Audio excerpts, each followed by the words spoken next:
Bem-vinda, alma divina. A nossa leitura meditativa de hoje vai ser a interpretação espiritual de Paramahansa Yogananda do clássico indiano, o Bhagavad Gita. O livro se chama Deus Fala com Arjuna. Se prepare, pois vai ser uma jornada profunda. Nós vamos ler alguns trechos desse livro e espero que você goste. Então, acalme sua mente, relaxe o seu coração e vamos voltar para o nosso paraíso interior.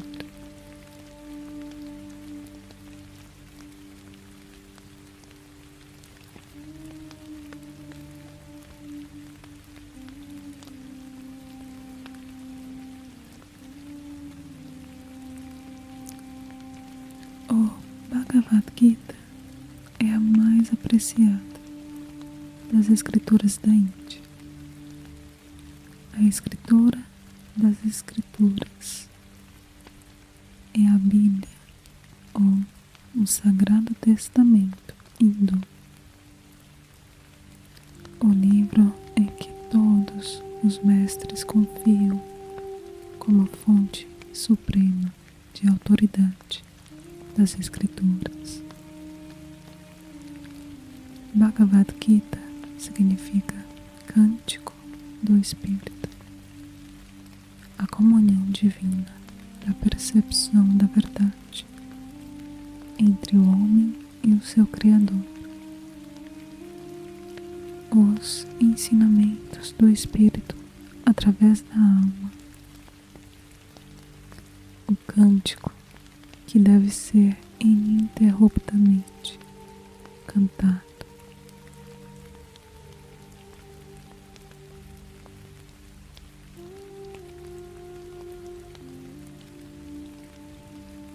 A doutrina panteísta do Gita é a de que Deus é tudo.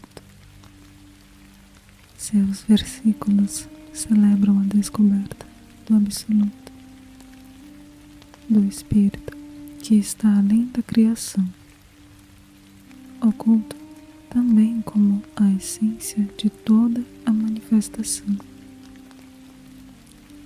A natureza, com a sua variação infinita e leis inexoráveis, é um aspecto evolutivo da realidade singular por meio de uma ilusão cósmica que se chama Maya, a medidora mágica,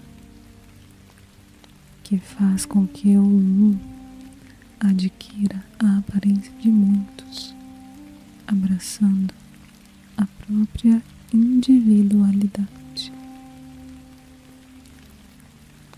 Formas e inteligências que existem aparentemente separadas do seu Criador. Da mesma maneira que a pessoa que sonha pode dividir a sua consciência única em muitos seres oníricos dentro de um mundo onírico, assim também Deus, o sonhador cósmico, a partir do seu próprio ser único, diversificou a sua consciência em todas as manifestações cósmicas, dotadas de uma alma individualizada e de um ego para sonhar em sua existência personalizada dentro do drama do sonho universal ordenado pela natureza.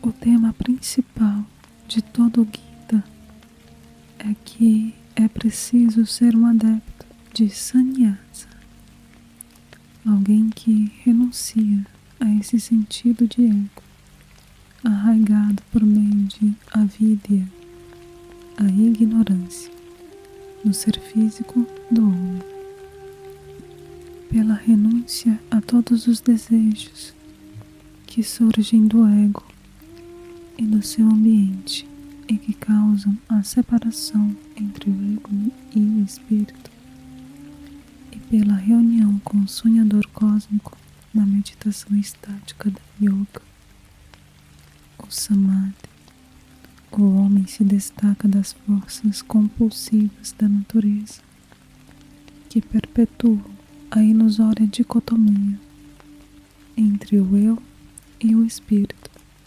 e, por fim, as dissolve no samadhi. A ilusão do sonho cósmico termina e o ser onírico, em êxtase, desperta na unidade com a pura consciência cósmica do Ser Supremo.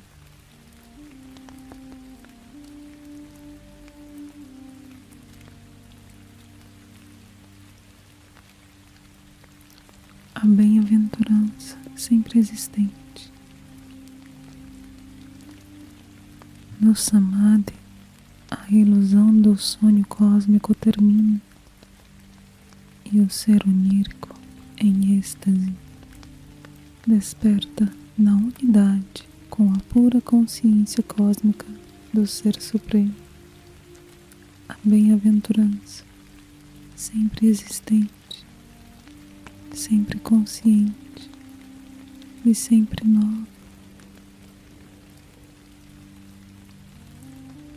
Essa realização divina não pode ser alcançada com a mera leitura de um livro, mas somente ao viver todos os dias na verdade referida acima de que a vida é um filme onírico de variedades, cheios de incertezas da dualidade, vilanias do mal e heróicas aventuras da bondade.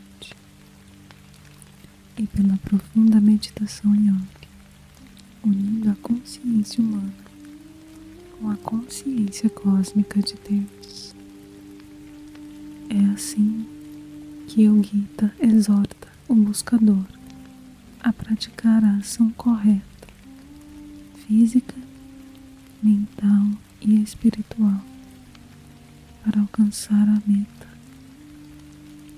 Viemos de Deus e o nosso destino final é voltar para Ele. O fim e o meio para alcançar esse fim é a yoga, a ciência imemorial da união com Deus. O Gita é tão abrangente como o roteiro espiritual que dizem ser a essência dos volumosos e difíceis 4 Vedas, dos 108 Upanishads e dos 6 sistemas da filosofia hindu. Apenas pelo estudo e compreensão intuitivos desses volumes, ou então pelo contato com a consciência cósmica, é que se pode compreender plenamente o Bhagavad Gita. Sem dúvida, as verdades essenciais subjacentes a todas as grandes escrituras do mundo podem achar uma harmonia comum na infinita sabedoria dos meros 700 concisos versículos do Gita. Todo o conhecimento do cosmos está condensado no Gita, sendo supremamente profundo, todavia revestido de linguagem reveladora, de beleza e simplicidade. simplicidade, de beleza e simplicidade reconfortantes. O Gita tem sido compreendido e aplicado em todos os níveis das atividades e do empenho espiritual do ser humano, sendo abrigo de um imenso espectro de seres humanos com suas diversificadas naturezas e necessidades. Em qualquer ponto que esteja no caminho de volta para Deus, o Gita lançará luz sobre esse segmento da jornada.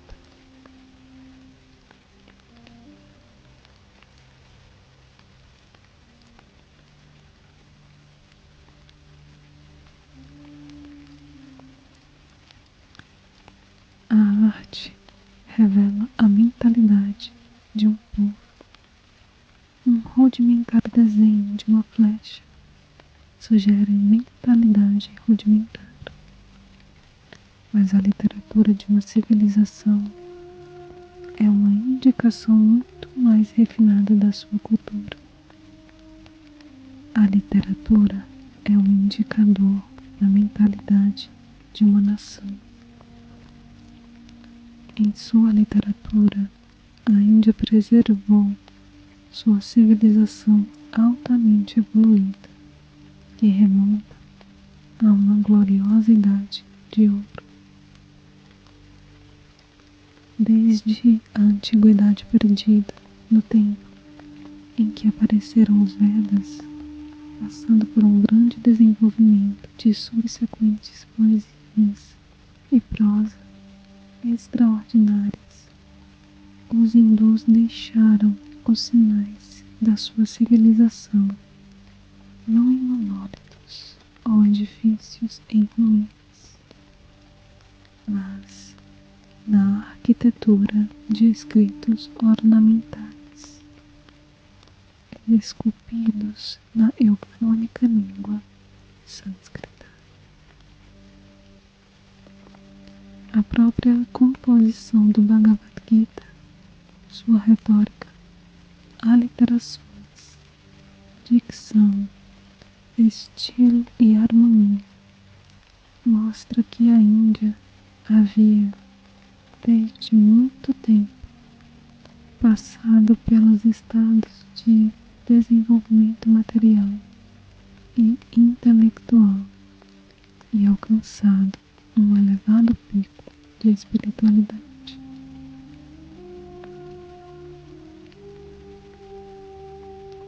A idade e a autoria do Gita, como ocorre com tantas obras e escrituras antigas da Índia, permanece um cativante tema de pesquisa e discussão intelectual e acadêmica.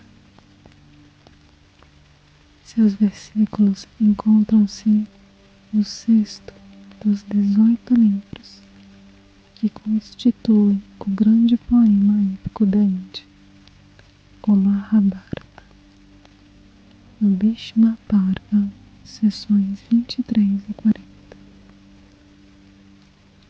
Em 100.000 dísticos, esse venerável épico, talvez o poema mais longo da literatura mundial, narra a história dos descendentes do rei Bharata, os Pandavas e os Kauravas, primos cuja disputa do reino foi a causa da cataclísmica guerra de Kurukshetra. O Bhagavad Gita, um diálogo sagrado a respeito da yoga entre Bhagavan Krishna, que foi ao mesmo tempo um rei terreno e uma encarnação divina, e seu principal discípulo, o príncipe Pandava Arjuna, julga-se ter ocorrido na véspera dessa horrível guerra.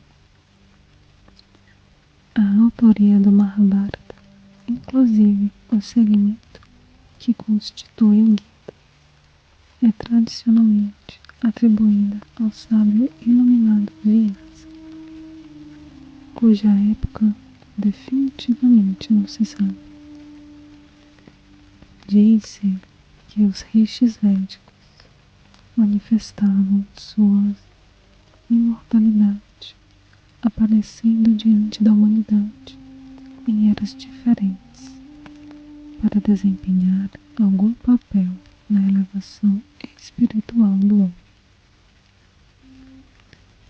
Desse modo, eles apareceram e reapareceram em épocas variadas ao longo do extenso período de tempo abrangido pela revelação das escrituras da Índia.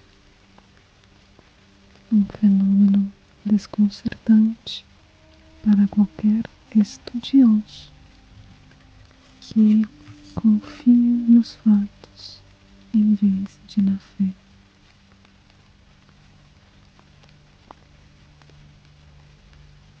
Na fé, numa era pouco esclarecida, em que o homem mal usa 10% da sua capacidade cerebral, e assim mesmo, na maior parte dos casos, muito atabalhoadamente.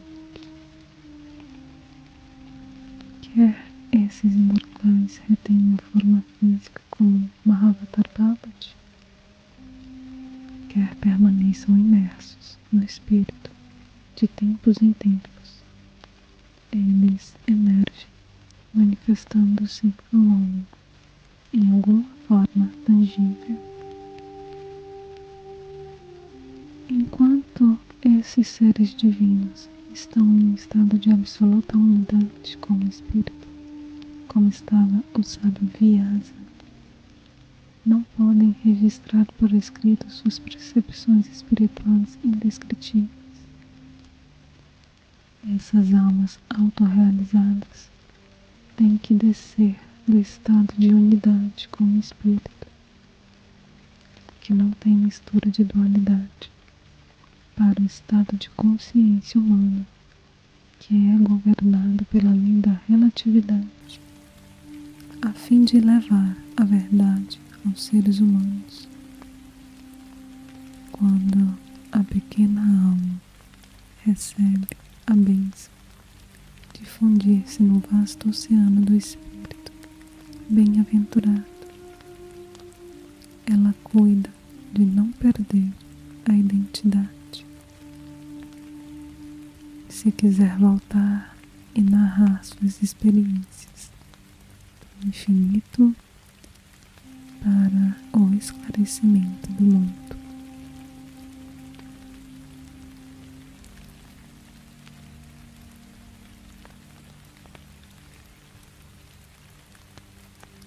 Vyasa é tradicionalmente relacionado com muitas obras literárias, primeiramente como organizador dos 4 Vedas, razão pela qual é chamado de Veda Vyasa.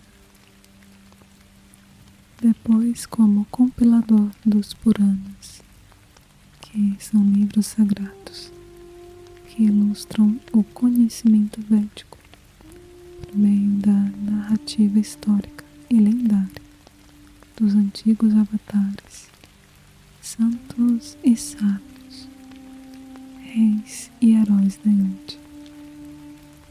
E como autor do épico Mahabharata, que se diz ter sido composto em 2 anos e meio, em sequência ininterrupta, durante seus últimos anos, que ele passou em retiro isolado no Himalaia. Não apenas ele é o autor do Mahabharata e do sagrado discurso do Gita, que nele se insere, mas se mostrou ao longo dele desempenhando papel significativo nos acontecimentos e assuntos que envolvem os Pandavas e os Kauravas. De fato, ele constitui a origem paterna desses personagens principais por meio dos dois filhos que gerou, Pandu e Dhritarashtra. Geralmente se aceita que o Gita seja anterior à era cristã. O testemunho do próprio Mahabharata é que a guerra de Kurukshetra ocorreu perto do fim de Dwapara Yuga, quando o mundo estava à beira do seu descenso para a era obscura de Kali Yuga. Tradicionalmente, muitos hindus fixaram o começo da última Kali Yuga descendente em 3102 a.C., colocando, pois, a guerra de Kurukshetra, descrita no Mahabharata, umas poucas décadas antes dessa data. Os estudiosos do Oriente e do Ocidente propuseram diversas datas para os acontecimentos do Mahabharata, alguns baseando suas estimativas em indícios arqueológicos e outros em referências que o poema faz a fenômenos astronômicos específicos, tais como eclipses, solstícios, posições de estrelas e conjunções planetárias. Por esses meios, as datas propostas para a guerra de Kurukshetra se distribuem desde tão cedo quanto 6.000 a.C. até então, recentemente, quanto 500 a.C., o que não é propriamente um consenso categórico.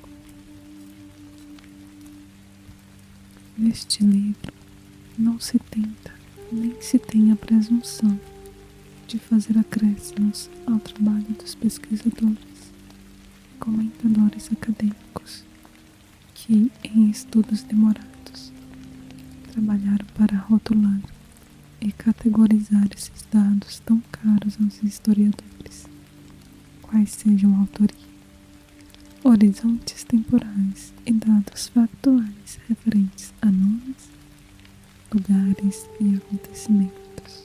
Essas coisas têm necessariamente o seu lugar na biblioteca do conhecimento mundial, especulativo ou provável. Meu único propósito é falar da mensagem esotérica, material e espiritual do Bhagavad Gita, fundamentado na forma e na tradição pela qual ela nos foi transmitida, desde os arquivos da verdade imemorial, pelos sábios que conheceram Deus, e que talvez desafie uma investigação definitiva numa geração, pode revelar-se um lugar comum em eras superiores que reflitam esses tempos mais esclarecidos em que tais escrituras se originaram.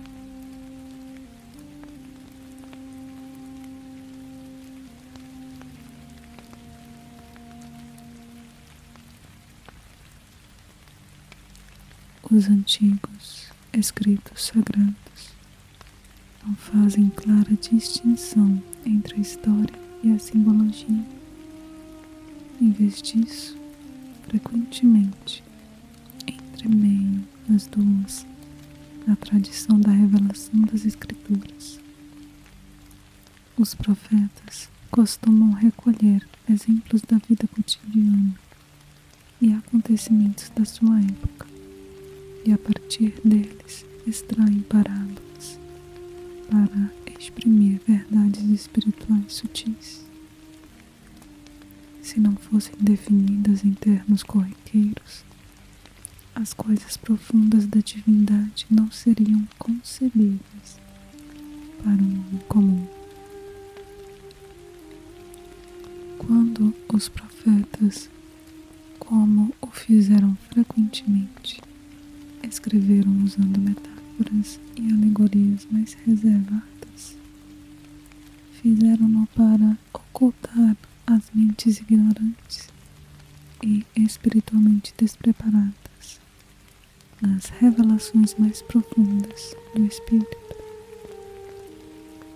Desse modo, o Bhagavad Gita é escrito de maneira muito engenhosa pelo sábio Vyasa, em linguagem de símiles, metáforas e alegorias, entremeando fatos históricos com verdades espirituais e psicológicas e apresentando em palavras um painel das tumultuosas batalhas interiores que precisam ser travadas, tanto pelo homem de tendências materiais, quanto pelo homem de inclinações espirituais. No interior da dura casca da simbologia, ele escondeu os mais profundos significados espirituais para protegê-los da devastação da ignorância, das eras obscuras, para as quais a civilização estava descendo ao tempo em que terminava a encarnação de Sri Krishna na Terra. Do ponto de vista histórico, é extremamente improvável que, como descreve o Gita, à beira de uma guerra tão horrorosa quanto a relatada no Mahabharata, Krishna e Arjuna tivessem levado seu carro de combate para o campo aberto entre os dois exércitos opostos em Kurukshetra e ali empreendessem um extenso discurso a respeito da yoga. Enquanto muitos dos principais acontecimentos e pessoas que aparecem no conciso Mahabharata têm, sem dúvida, base em fato histórico, a apresentação poética dessas pessoas e acontecimentos no épico foi arrumada de maneira conveniente e significativa e maravilhosamente condensada da parte do Bhagavad Gita para o propósito primordial de compendiar a essência do Sanatana Dharma, a religião eterna da Índia.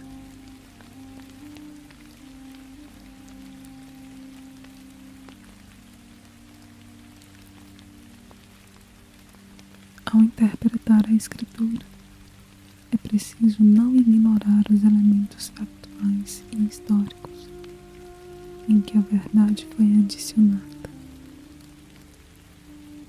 Portanto, ao interpretar a Escritura, é preciso não ignorar os elementos factuais e históricos em que a verdade foi acondicionada. Precisa-se distinguir entre um exemplo comum de uma doutrina moral ou a narrativa de um fenômeno espiritual e uma intenção esotérica mais profunda. Esse Bhagavad Gita que ofereço ao mundo, Deus fala com Arjuna no comentário espiritual da comunhão que ocorre entre o Espírito onipresente, simbolizado por Krishna, e a alma do devoto ideal, representado por Arjuna. Cheguei à compreensão espiritual expressa nessas páginas ao entrar em sintonia com o Vyasa e ao perceber o Espírito como Deus na criação, relatando a sabedoria ao Arjuna desperto em meu próprio interior. Tornei-me a alma de Arjuna e comunguei como um espírito. Que os resultados falem por estou dando uma interpretação, mas narrando o que percebi enquanto o Espírito derramava a sua sabedoria na intuição devota de uma alma sintonizada nos diversos estados de êxtase.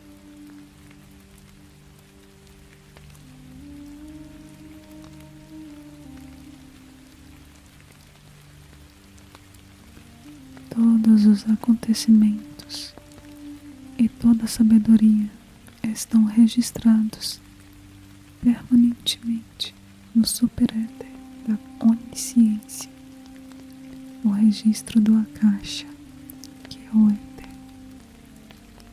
Eles podem ser contatados diretamente por qualquer sábio adiantado, em qualquer era e em qualquer clima.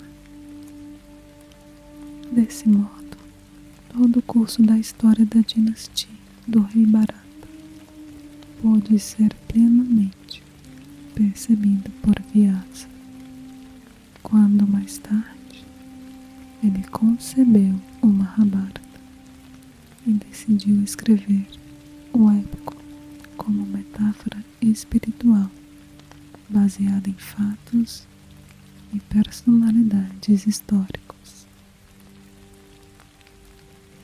É bem condizente com a missão de Bhagavan Krishna como Yogeshvara, Senhor da Yoga, em sua encarnação terrena, que lhes sejam atribuídas as instruções e revelações do Bhagavad Gita, embora, provavelmente, elas não tenham sido feitas por ele como um discurso no meio do campo da batalha.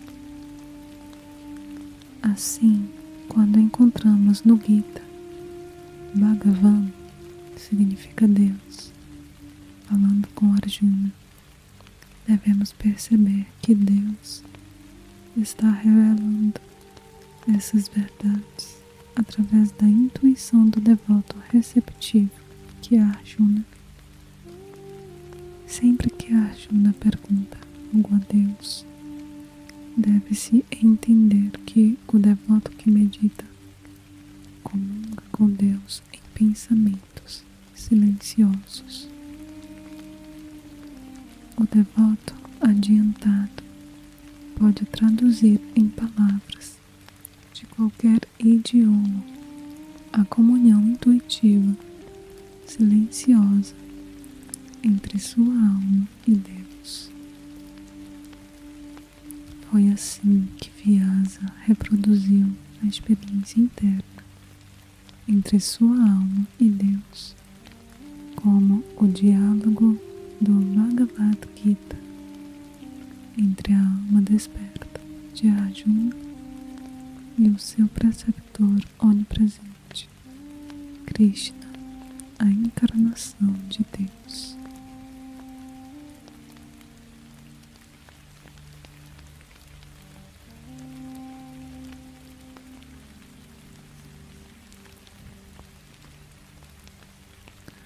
Como ocorre com a maior parte das escrituras que foram feitas para ser fonte de inspiração à sociedade, a materialistas e moralistas, e às pessoas que buscam Deus e a iluminação espiritual, o Bhagavad Gita tem um tríplice significado: material, astral e espiritual. Cada pessoa tem que travar a sua própria batalha de Kurukshetra.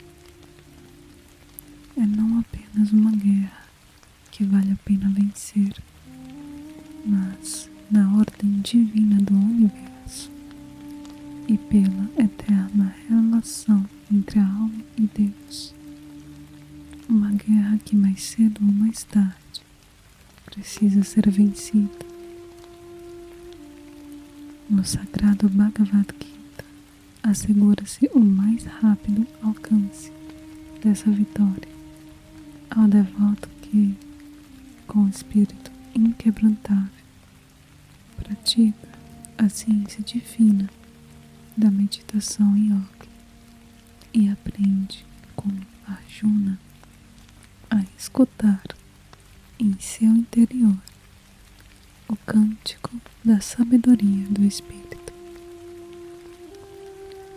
Krishna, Senhor da Yoga, este canto outorga bênçãos, poder e vitória, atributos teus, ao narrar como Arjuna conversou com Deus.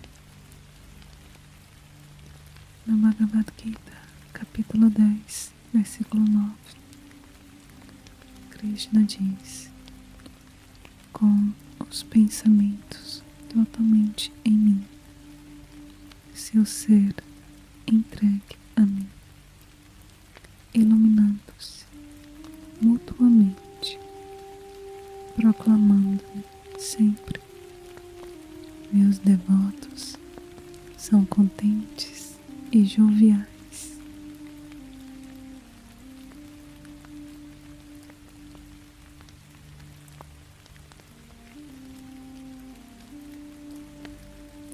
Nas palavras de Paramahansa Yogananda, sempre que a virtude declina, uma alma iluminada por Deus vem à Terra para novamente impulsionar a virtude para adiante. Como criança em Vrindavan, Krishna surpreendeu a todos com sua sabedoria precoce e a exibição de poderes incríveis, belo de corpo e de aparência, de encanto e de modo de ser irresistíveis, a corporificação do amor divino, comunicando alegria a todos. O menino Krishna era querido por todos na comunidade, e um líder e um amigo, entusiasticamente aceito por seus companheiros de infância. Os Gopás e as Gopis, que com ele apacentavam os rebanhos de vacas da aldeia nos arredores campestres. Com as melodias encantadoras da sua flauta celestial, Sri Krishna está chamando todos os devotos para o abrigo da união divina, do Samadhi, da meditação, para ali se banharem no bem-aventurado amor de Deus.